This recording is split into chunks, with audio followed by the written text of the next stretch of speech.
Hi everyone, and welcome. This is going to be the last video in our Guild Wars 2 series. For now. I thought it would be a good time to cover all the factions and cultures and races that we might have touched on before, but just didn't really get their own videos. As a warning, the following video does contain spoilers for the stories of Guild Wars 1 and Guild Wars 2. Alright, let's get into it. I've covered a few of the various races and their technological contributions to the world of Tyria in previous videos, but there are a few who didn't get their own. This is not because I don't feel that their contributions to the world are any less than those of the Asura, the Char, or the Dwarves, for instance. It's simply that the contributions to the cultural milieu of Tyria that they're best known for come not from their technological innovations, but from other aspects of their cultures. This channel is all about crafting and technology, and that's what I want to focus on, but I feel it would be unfair not to mention some of these cultures because they also have their own methods of building and creating. It's just that their cultural identities aren't as closely tied to technology and crafting as some of the others I've mentioned so far. That said, many have played a large part in the history of Tyria, and some of them make pretty cool stuff too. So, we're going to start with the culture whose stories I know best. I've played through them so many times. The Norn are, for those unaware, 9-foot-tall giants with a rich hunting and warrior culture. They naturally possess the ability to shapeshift into the form of various animals. They didn't get their own video in this series because, well, crafting isn't the thing they're known best for, nor is it the source of their greatest strength. They're storytellers and weavers of legend, slayers of mighty beasts and warriors of renown. That said, they have a style of building and crafting that's pretty unique. See, the Norn live high in the Shiver Peaks. They don't rely on overly advanced technology, though that doesn't mean they don't embrace it. Norn live in harmony with the world around them, and their culture emphasizes their relationships with the spirits of the world. They are, in a sense, animists. They see spirits everywhere. Spirits of the beasts they hunt and spirits of the land. They communicate with these spirits and wield their power. They give them stories and reverence in return. All of their skills and their tools and weapons are used in service to these ideals. That said, the way they build and craft are reflections of their relationship with the environment around them. Their architectural style is influenced by the forms of ships. This influence can be seen in the shape of their great hunting lodge and capital city of Holbreck. Rising in tiered galleries, the curved wood of the roof meets a large beam as if a massive boat had been turned and stood on its end. Norn art takes the form of twisted knotwork and the figures of animals. These things are symbols of the hunt and of their devotion to the spirits. They take trophies from the hunt to adorn their clothing, honoring their prey and their enemies. They appreciate a worthy fight.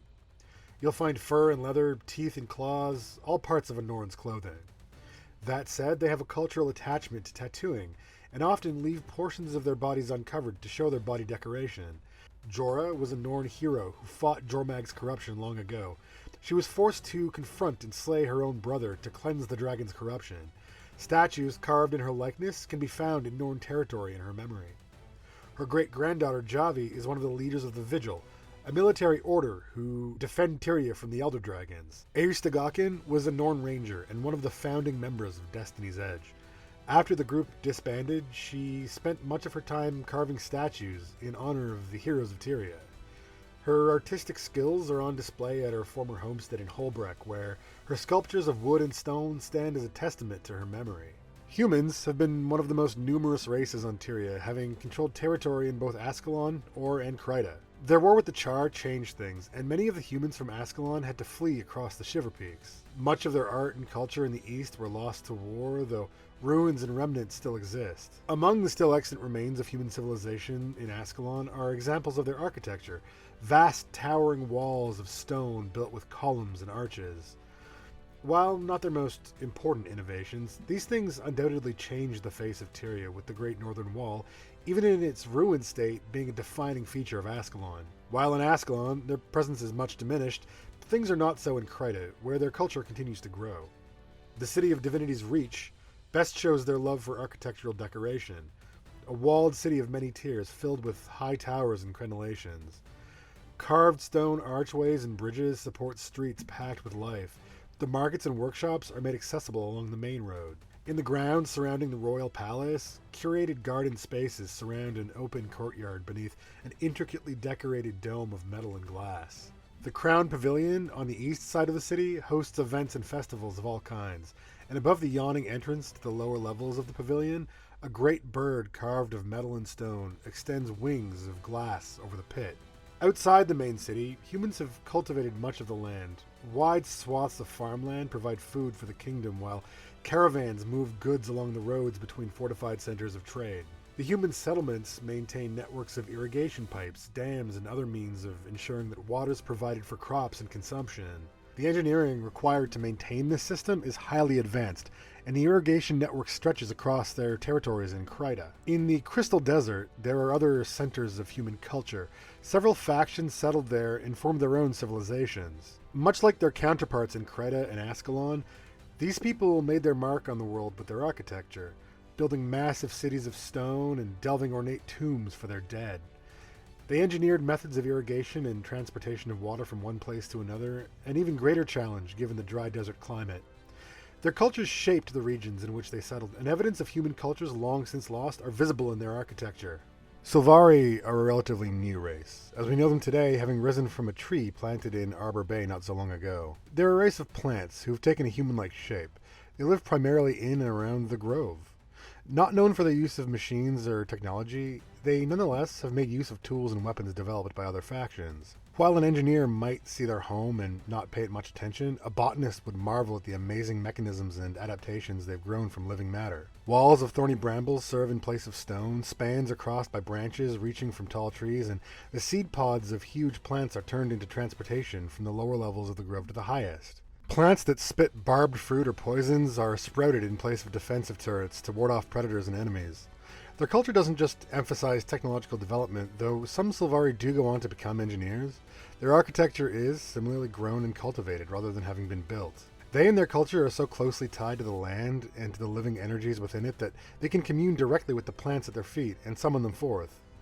They're forest beings, dwellers in trees, and the forms evident in their art and creative works are testament to this. Very different to, say, some of the factions that dwell deep underground. Dredge are a mole-like species who make their homes in deep tunnels and under mountains. They're blind, and so use sound to find their way through the dark and recognize one another. They've been enslaved by the Stone Summit dwarves during the time of the Dwarven Civil War and were made to mine and labor for them. Colonies of Dredge, formed by escapees of this existence, made it to Cantha, though their fate's unknown after the time when that nation closed its borders to wider Tyria. Once the Dwarven Civil War had been won and the Deldrimor and their allies had defeated the Stone Summit, the Dredge were finally free of their oppressors. The free Dredge took over Sorrow's Furnace and claimed it as their territory. They reclaimed and studied the technology once used by the dwarves and adapted it to fit their own needs. Most Dredge live deep underground, and as a result, they come into conflict with the destroyers of Primordus. Still, they're ill-suited to surface life and defend their cities and territories fiercely.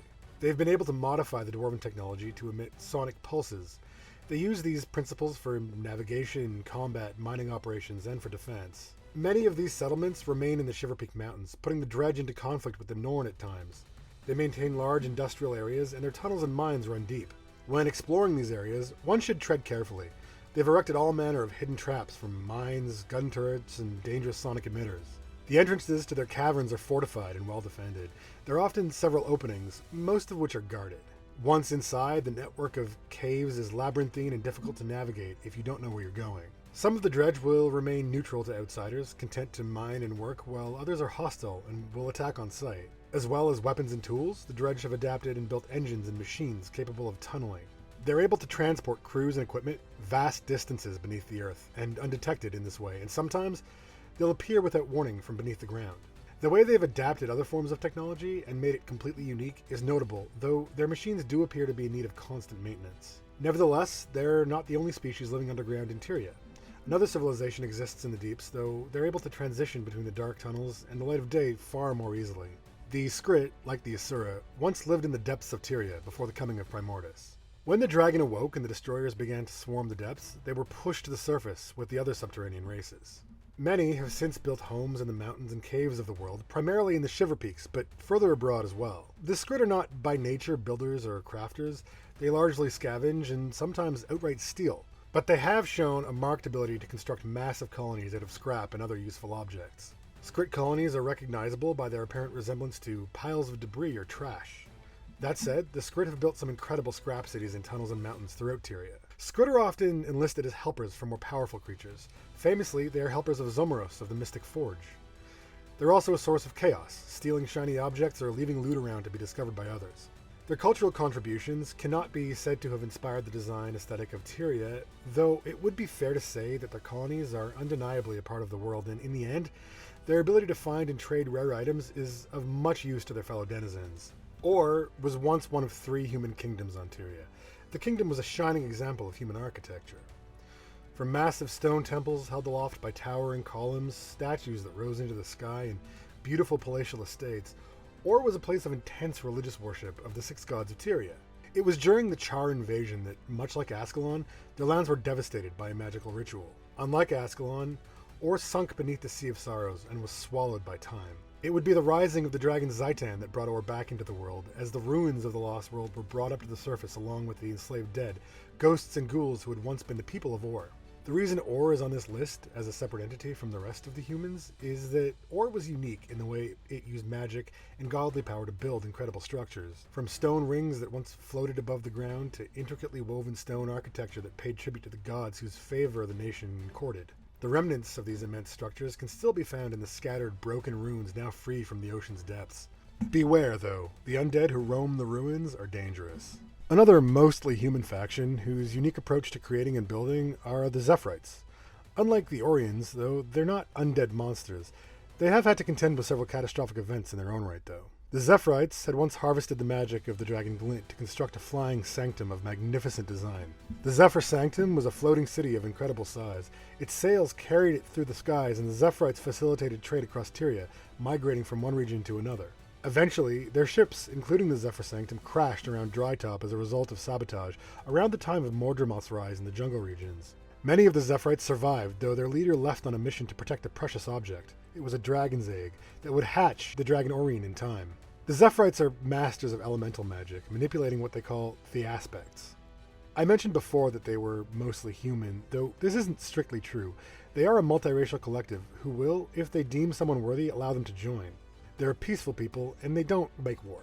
They've since turned the Labyrinthine Cliffs into a place where the annual Festival of the Four Winds takes place, to help with the resettlement effort for the Zephyrites displaced during the crash of their sanctum.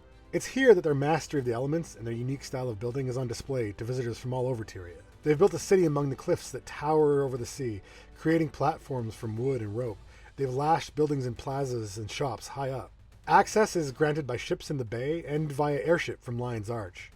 Travelers to the festival grounds must learn to navigate the difficult terrain and environmental challenges using the magic gained by activating the various aspects. One can't simply walk from one end of the festival grounds to the other.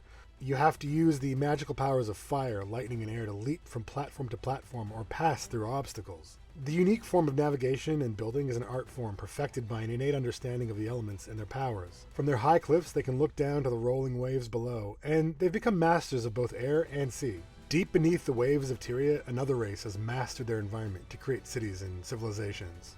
The Quaggan are, like the Zephyrites, generally peaceful, though they defend their territory from aggressors. They're adapted for living beneath the waters, and while they can get around on land, they're not suited for spending great lengths of time there. They once often lived out in the open ocean, though due to conflict with the Crate and other dangers, they have, in more recent times, moved many of the centers of their civilization to the rivers and shallower waters, which are more easily defended. They construct homes beneath the water made from coral and seaweed, which offer protection from the dangers in the depths. Their homes can be moved as well, if need be. Tyrians of other races can dive and visit these generally peaceful villages where Quaggan will offer trade to outsiders. Their unique style of building is worth a visit, despite the frigid waters and sometimes angry Crate raiders. The skies of Tyria have been charted and sailed by many factions since airships were first invented, but none of these were as dangerous as the worst band of pirates to ever take to the air. The Aetherblades were indeed pirates and bandits, raiding and killing all over Tyria. They were allied with the Inquest on behalf of Scarlet Briar. I've spoken about the Inquest before in my video about the Asura, an organization dedicated to harnessing the magic of the world for their own ends, despite the damage it causes to others. The Inquest helped the Aetherblades maintain their fleet of stolen airships, and at Scarlet's direction, they caused chaos and fear across the continent. Scarlet was a brilliant Sylvari scientist with a thirst for domination and destruction. She had studied at the Asuran colleges, a rare occurrence for outsiders, and bent the knowledge she gained to her twisted goals. Scarlet and the alliance of powers she facilitated made war on Tyria and were responsible for the destruction of Old Lion's Arch. She experimented with many technological innovations and turned her hand to building steam-powered creatures, some of which still terrorize parts of Tyria today. It seems that she was terrorized by visions of an entity of immense power and sought out magical energy to destroy this creature. Through her research, she learned of a concentration of power beneath Lion's Arch and began plans to harvest the magic there. She hijacked the Clockwork Knights and attacked Divinity's Reach. She later built the Twisted Marionette in mockery of their form. The Marionette was defeated, and its remains still lie in Lornar's Pass.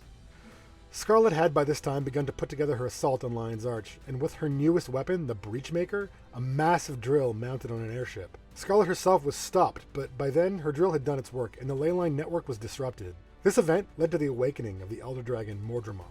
Scarlet and her allies were responsible for events that reshaped Tyria forever, and the remnants of their technology still trouble the world today. There are many inventions and technologies that have had an impact on the world of Tyria. Some are obvious from their size alone, others are less conspicuous, and sometimes we have to really look to see why. The development of firearms has been put to use by many factions for hunting and war. Without these technologies, things would look very different. Guns are not a new technology, though they've not evolved in the same way that we see in our world. For one thing, magic has played a part in the development, as have many of the cultural traditions of the various peoples who have adapted their use for their own needs. Some of the oldest sorts of guns are still in use, like single-shot powder weapons, which take time to reload. Because of the unique skills trained by some orders, though, these remain very powerful tools. There are weapons which fire and load more quickly. These are in use by those who value speed and accuracy. And of course, there are guns and cannons that harness the magical energies of Tyria and discharge them to devastating effect. Mechanical systems in various stages of development are likewise in use, from wind-powered grain mills to magically articulated clockwork creatures. Steam is a common power source in central Tyria, where water is abundant. It's put to use to power agricultural machines as well as engines. The Asura have developed sensor technology that can be used to detect magical energy as well as other phenomena. These have been put to use in several engagements to gather data without which victory against an inscrutable enemy would not have been possible. Tyria is always evolving, and progress, as I've said before, is not linear. Well, we're nearly at the end of the video, and I thought I'd cap things off with a few stories straight from the archives of the Dermot Priory. Voices of the people of Tyria, some long past, and some still with us. A small book, written by Ogden Stonehealer, entitled A Dragon Primer. Some known facts about dragons. 1. Elder dragons sleep for millennia, untroubled and untroubling. 2. When elder dragons awaken, they terrorize the world. While awake, elder dragons soak up magic like sponges. While sleeping, dragons release magic into the world. 5. This explains the increase of magic across the millennia. 6. This is a very slow process. No one knows how much magic they'll consume if not stopped. Last time, the seers saved aside some magic in the Bloodstone. 9. They go back to sleep when Tyria is drained. 10. Magic gradually seeps back into the world. The Aiden Journal. The text has faded with age. The curls and lines of the Ascalonian glyphs have ragged edges. A scholar's note indicates that this journal is over 200 years old. City life is confining and, worst, civilized. The houses and shops kill the wind. The air stagnates with the stench of imprisoned animals. That's not the life for me. That's why I became a ranger. When I was young, my father would send me to the marketplace, and I'd trudge there like it was a punishment. Now, when the spirit takes me, I run to the other side of Creta. A farmer plods, but a ranger runs. Every road is freedom, and I am free. I move in a swirl of flashing blades. As the river must flow, so must I keep running, because I answer to no law save that of the wild. Survival of the swiftest. You who read these words, undoubtedly long after my death, if they stir your heart, then you must run with me. The open road awaits you. The wilderness calls to you. Answer it, and run with me. Black Powder and Its Uses by Frezar Swiftclaw. Black powder can be useful for several purposes based upon its composition and quantity. It explodes when ignited, which gives off energy that can be used in many different applications. The primary application we've found for this substance is in making weaponry, where the force of the explosion can be harnessed to shoot a ball of iron at one's foe. The rest of the book details different formulations of gunpowder and their observed effects. The Might Warband Report. The Might Warband's first mission was an overwhelming success. They returned to the Farar and settled in for an evening of celebration. With the card game well underway, Ketch stood. We've had our first mission. It's time to claim our names. I want Might Arm because I'm the strongest. Turl bared his fangs. Ha! I'm stronger than you. You think so, Turl? Prove it.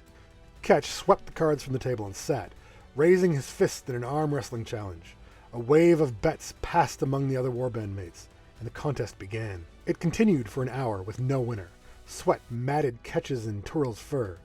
The encouraging cheers dwindled away. The contest dragged on for another hour. The warband started a new card game on the floor. Another hour passed until, one by one, the Might warband slipped away, bored. The fire went out and the cold crept in, chilling and icy.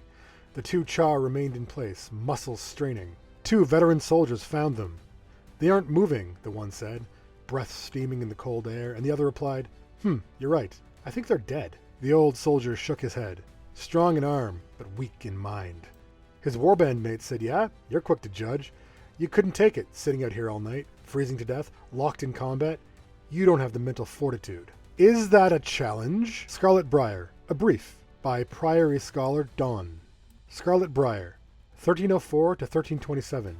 Silvari, cycle of day. Her name, upon awakening, was Ciara, which she eventually rejected, along with her roots. She worked with each of the Asuran colleges, allowing them to study her cognitive abilities while introducing her to advanced Asuran philosophies and knowledge. Other mentors trained her in more technical skills, including Begarth, a Norn who now lives in Holbrook. Following her time with an Asura named Omad, she took the self-made name of Scarlet Briar and severed her ties to the Pale Tree and the Dream. So, this rounds out our study on the primary factions that led Tyria's science and technological development to be where it is now. While I will be moving on to another setting, this is not goodbye to Guild Wars.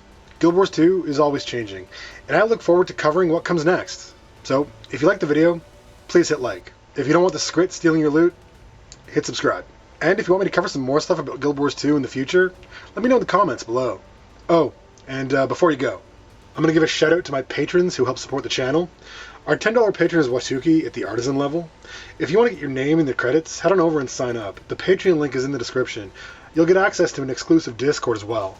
And remember, don't get in front of the angry spirit of the Minotaur. They may be ghosts, but their horns are sharp. Alright, bye Internet.